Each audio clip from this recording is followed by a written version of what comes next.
Now, I've always believed that a healthy garden is not just for me. I expect the birds and the insects and even the wildlife to enjoy part of my garden. That's just part of building a healthy ecosystem. Now, this was his first visit.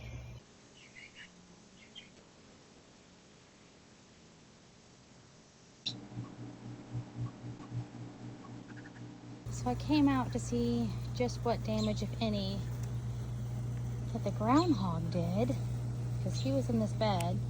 Definitely ate some of the tops to my carrots. Now I'm wondering how many times the groundhog has been here. Just look what he did. He ate all the leaves, the end of my acorn squash.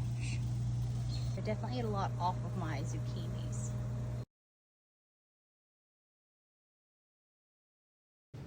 The carrots, for the most part, were unscathed. He also decided to top almost all of the green beans that I had just planted. My poor tomato didn't stand a chance. And at first, I wasn't that mad. Yes, he did eat my squash, he topped my beans, and he sampled some of my tomatoes. I had been watching this tomato for about a week, been waiting on it to turn ripe, and I was days away from harvesting. It was a little bit heartbreaking, I must admit. Now, as devastating as it was to see the damage to my garden, I didn't stress too much. I figured there was enough for both of us. So I wanted to come check up on my beds now that the groundhog has not been seen for about a week. And this is what I've seen for as far as damage. My pepper beds look fine, or this bed per se. But if you notice, there's no more zucchini at the end. That guy pretty much destroyed my zucchini plant. Now, for my carrot bed slash cucumber bed, so this one looks like it's going to recover. There are some dead leaves. There is a tiny cucumber, and the upper part of this vine here is dead. We'll just cut this off, and it has enough side shoots that it should still be able to regrow. This one again looks like it's okay. Didn't take too much damage. He definitely bit off a lot of the stems that he could reach. As you can see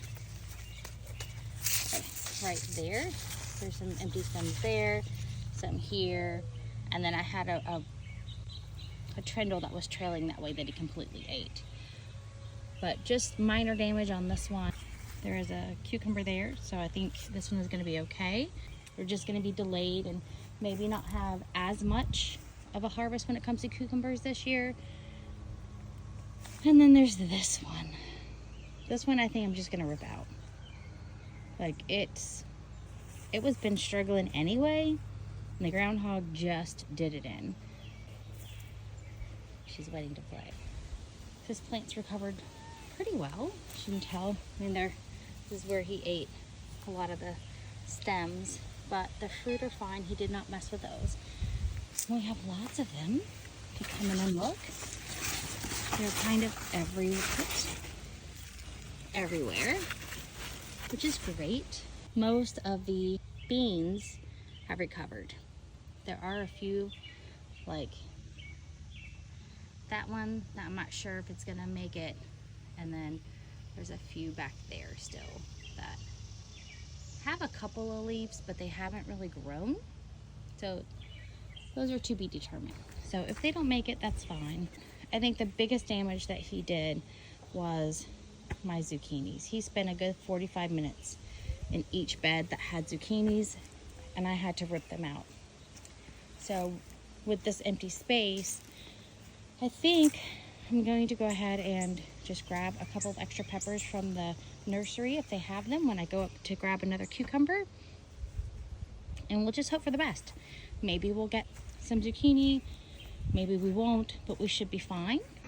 I figured it was a lot easier to change my harvest goals than to try to regrow something that I might not have enough time to harvest.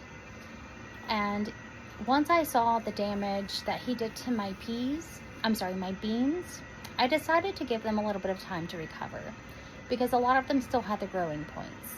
And as I expected, most of them came back. There are a few that are still struggling, but for the most part, my beans are okay. They were just set back a week or so. I've got my 4 new habanero planted.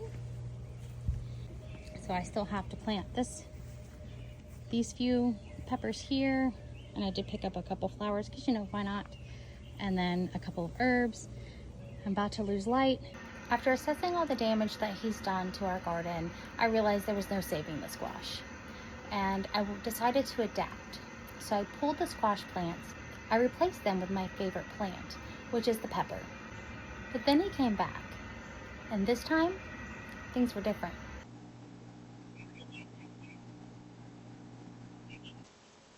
Guys, I hate to say it, but he's back.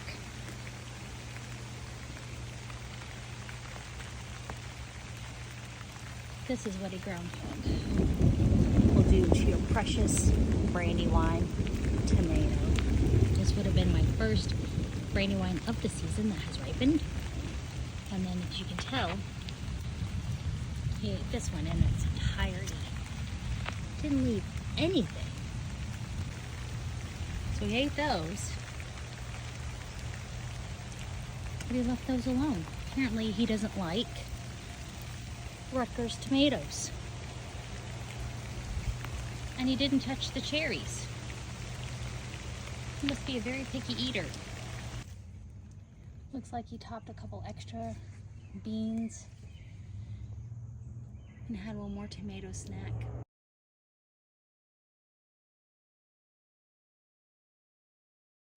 Now I'm going to continue to always welcome bees, pollinators, birds, the insects, the fireflies, the frogs, because that's what makes this place special. But every gardener has their breaking point. He made a very grave mistake. He ate my Cherokee purple tomato. This is my favorite tomato. This is where I draw the line.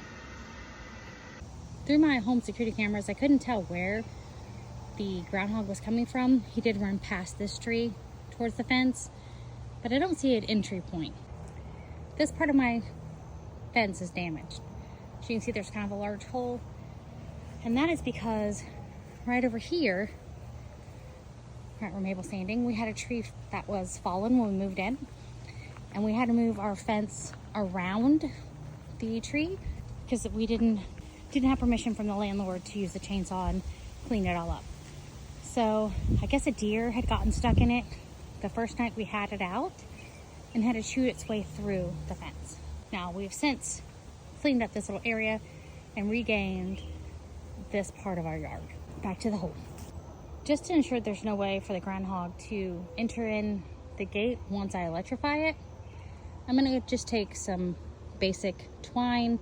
This is butcher's twine, and kind of connect these strands. So let's get to work. Again, I'm using this twine because it won't interfere with my net, and it's what I have on stock. I'm not gonna buy anything, and I need to fix this in a pinch. My goal isn't necessarily to electrify this part, it's just to put a physical barrier here so that the groundhog or any other animal, a rabbit, whatever, can't crawl through this part of the fence and into my garden. And as you hear, our neighbors have dogs, and they do not have a fence, so they like to come up and play with my dogs through the fence, and I use that word loosely. I think you know what I mean.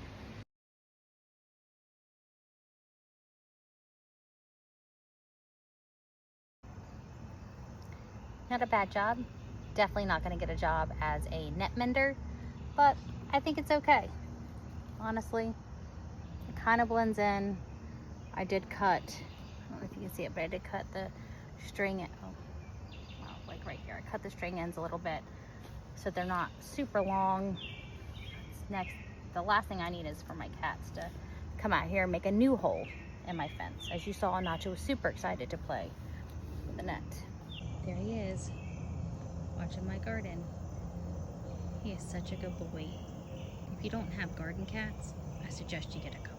Now I will have to fix the hole that I temporarily plugged, but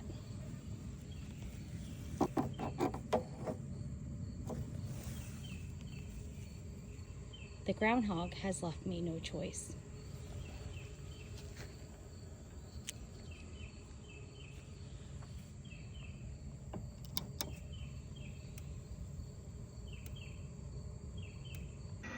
The groundhog has officially worn out his welcome.